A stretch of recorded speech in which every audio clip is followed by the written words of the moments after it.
What went wrong for Keir Starmer? He had a huge majority and he promised stable, competent government.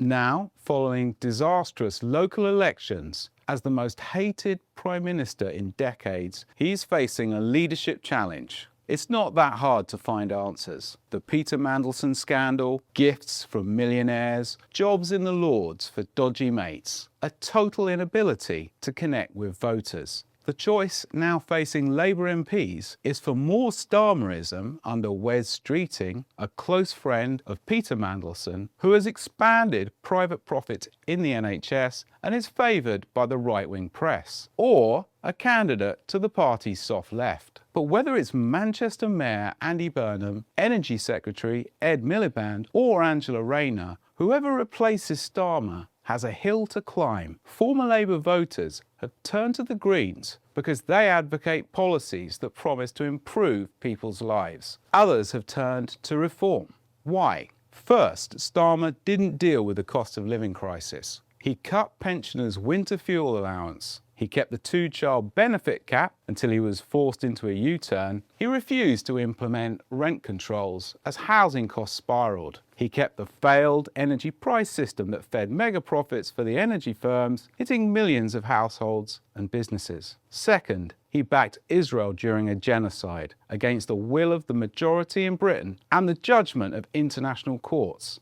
The people came out in their hundreds of thousands to protest. Starmer didn't listen. He imposed an authoritarian crackdown on protest and free speech, not seen in many decades. Thousands have been arrested. Even a barrister was charged last week with contempt of court for reminding jurors of their ancient right to acquit Palestine Action members who are facing prison. Third, Starmer deliberately showed progressive voters the door. His message from the moment he entered Downing Street: if you want taxes on wealth rather than work, if you want public ownership of water, an NHS free from privatisation, an end to war and genocide, forget it. Starmer was the safe pair of hands who told his corporate donors and the billionaire media, don't worry, nothing will really change. A bit more spending here, a few more workers' rights there, which will take years to arrive, but no major shift in where wealth and power lies in Britain. But he forgot one thing: voters. After 14 years of Tory austerity, they wanted change. He promised change, but in reality, it felt like more of the same. Chancellor Rachel Reeves' fiscal rules meant that public investment was curtailed. Big promises on a green energy revolution, housing and the NHS didn't touch the sides in terms of lifting the UK's stagnant economy and reviving public services. The false economics of low spending to prevent rising public debt did not deliver growth. And without growth, the public debt just keeps rising. Promises of more Blackstone and big tech investment to kickstart the economy are effectively turning large parts of the UK into a data farm for US corporations. Starmer's government threw open the NHS and Ministry of Defence to the sinister tech firm Palantir, with our data handed over to the surveillance and kill list specialists. But there is no AI jobs boom. In fact, AI is like a job-killing virus for graduates and young people. The promised new housing boom never happened. The big developers did not deliver affordable homes and the housing market stalled. Meanwhile, the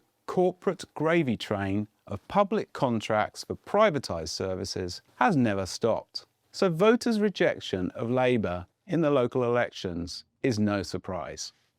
What comes after Starmerism? The answer from the Tories and Reform is cutting welfare and taxes. But guess what? That was the policy of the Tories for 14 years, minus the tax cuts. During that time, wages were stagnant and government investment was cut back. Brexit was the final blow that stalled the UK economy. The revolving door of prime ministers is a result of this zombie economy. But there is another way. Bold, state-led investment works. Just look at China, or closer to home, EU member Spain, with 3.2% growth, outperforming the Eurozone average and the UK. But you won't read this in the newspapers. You'll only hear about fears of a lurch to the left after Starmer and constant attacks on Zach Polanski's surging Greens. This is a fork in the road.